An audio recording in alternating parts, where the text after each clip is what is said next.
అందరికీ నమస్కారాలు. ఈరోజు మా కుటుంబంలో అందరికంటే పెద్దగా ఉండే జయకృష్ణ గారి సతీమణి పద్మావతి గారు చనిపోవడం చాలా బాధాకరం. ఇది కుటుంబానికే చాలా తీరని లోటు. నాకు పెళ్లిగా మునుపటి నుంచి జయకృష్ణ గారితో అదే మరిగా ఆవిడతో పరిచయం ఉండేది. మా పెళ్లి విషయంలో కూడా వీరే పెద్దగా ఉండి కూడా అన్నీ చూసుకున్నారు. ఇంట్లో కూడా అందరూ యంగ్స్టర్స్గా ఉంటే మా అత్తగారి తర్వాత ఆవిడే పెద్దరికం చేస్తూ అందరినీ ఏ విధంగా అన్ని విషయాలు చూసుకోవాలని చూసుకుంటూ వచ్చారు. అలాంటి ఒక విధంగా చెప్పాలంటే అందరికీ ఏ ఏ అవసరాలున్నా కానీ కుటుంబానంతా కూడా కలుపుకుంటూ ముందుకు పోయారు.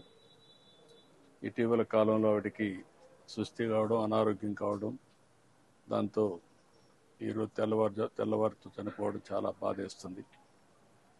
ఓసారి అందరికంటే జయకృష్ణ గారికి కూడా చాలా తీరని లోటు ఇది. ఓసారి ఈ వయసులో ఇలాంటి రావడం చాలా బాధేస్తుంది. కానీ విధి.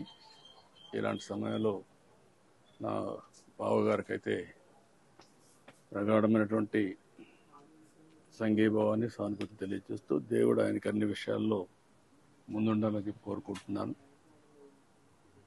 నాకు ఈ కుటుంబంతో పరిచయం అయింది మొట్టమొదటిసారిగా ఈయన నాకు పరిచయం అయింది ఒక సినిమా ఎగ్జిబిటర్గా. నేను అప్పుడు సినిమాటోగ్రఫీ మినిస్టర్గా ఉంటే ఫస్ట్ టైం నా దగ్గరికి వచ్చేవారు. అక్కడి నుంచి పరిచయం. తర్వాత మా నాయకుడు అయినటువంటి మామగారు అయినటువంటి రమారావు గారిని కలవడం అవన్నీ జరిగాయి.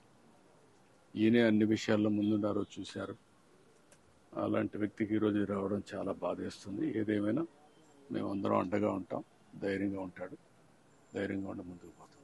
ఇది ఎవరూ తీర్చలేని లోటు. చాలా బాధాకరమైనటువంటి సంఘటన. తలుచుకుంటూ ఒకసారి చాలా బాధేస్తుంది. ధైర్యంగా ఉండడం తప్ప వేరే మార్గం లేదు. Okay, thank you. ధైర్యంగా